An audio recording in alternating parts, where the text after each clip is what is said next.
Hello అండి, welcome to Bharati's creative gardening and cooking. ఇవేంటి చూడండి, గ్రీన్గా, డార్క్ గ్రీన్గా ఎంత బాగున్నాయో. ఇవి నవధాన్యాల మైక్రో గ్రీన్స్. చక్కగా కూరలు చేసుకుంటున్నప్పుడు లాస్ట్ మినిట్లో కూర అంతా అయిన తర్వాత వేసుకుంటే మంచి విటమిన్ వాల్యూ ఉంటుంది.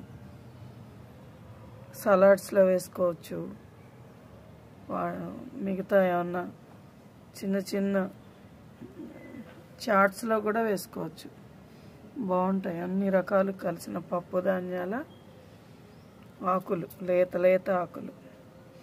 నా ఛానల్ చూస్తున్నారా? నచ్చుతున్నాయా? సబ్స్క్రైబ్ చేసుకోండి, షేర్ చేయండి, లైక్ చేయండి. వంటల వీడియోస్, గార్డెనింగ్ వీడియోస్ తప్పకుండా లైక్ చేయండి, షేర్ చేయండి.